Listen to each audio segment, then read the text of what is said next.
going to read The Squirrels Who Squabbled. Now in your work pack for this week, you've got quite a few activities on this book, so you need to listen really carefully.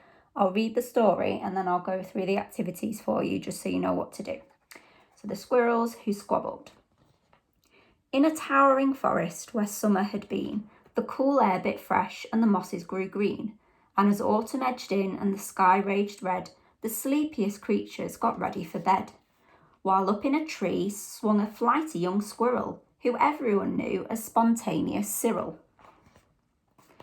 Now, most foresty folk had seen to their needs through the plentiful months of mushrooms and seeds. They'd built up their stores so they'd all be well fed through the frosting of winter that glittered ahead. But Cyril, he lived in the now and the here. He'd adventured and partied his way through the year. So his cupboard was empty, his hollow was bare. He hadn't a mouthful of food anywhere. But wait, what was that? Over there, take a look. A single lone pine cone wedged in a nook. He squealed with delight, and for very good reason, for inside were the very last nuts of the season. But Cyril wasn't alone. There were more hungry eyes. Yes, plan ahead Bruce had his sights on the prize. Though he'd gathered a mountain of bounty, hard fought, Bruce was convinced he was one pine cone short. I simply must have it, he wistfully cried, as he dreamt of the fresh, juicy pine nuts inside. So as Cyril set off on his way to the ground, Bruce, he was also last pine cone bound. They sprinted and scurried with no time to gamble. They scratched at the bark in their scampering scramble. But their panic and haste shook the tips of the spruce, and the pine cone, it trembled, and then it came loose. Both squirrels gave chase at a lightning pace. This was the start of a wild, nutty race. It's mine, shouted Cyril. No, mine, hollered Bruce. You don't stand a chance. Give up. It's no use. I'm hungry, cried Cyril. This cone is not yours. Stay back, shouted Bruce. This cone's for my stores. It boinged over bushes and flew through the air. It binged on the nose of a slumbering bear. It bounced over boulders, then came to a stop.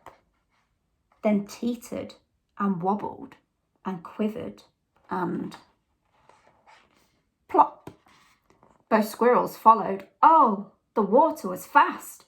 Would they learn that they needed each other at last? But each was intent on how he could win, so they didn't quite notice a bird sweeping in. Cyril and Bruce, they watched in dismay as their cone disappeared up, up, up and away.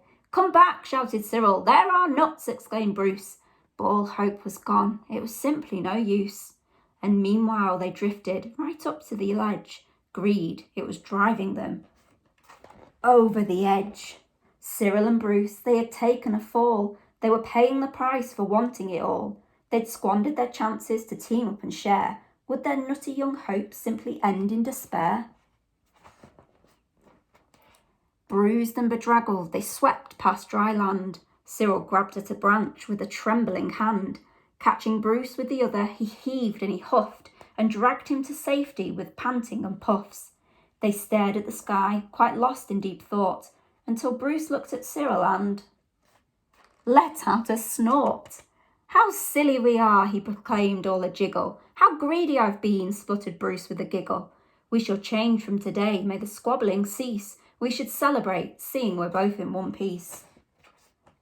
From that day and forward, they made a great pair. They would gather together and found they could share.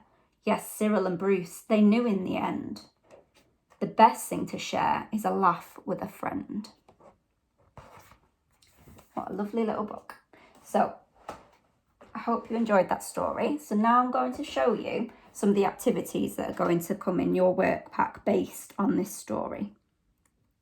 So the first one is this sheet here, and it says that you need to watch the video of me reading the story, and then you need to list 6 words to describe Cyril and Bruce.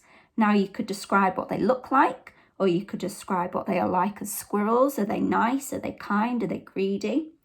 The next activity says, draw and label the food you would store to eat over winter when it is very cold. So all the animals were gathering all the food that they wanted to eat over the winter. What would you put in your stores? What would you want to eat? Another one says, Cyril and Bruce live in a forest. There are lots of different leaves in the book. Can you go outside and find different leaves? If you do, you could either stick them onto this sheet, or you could have a go at drawing them and colouring them in.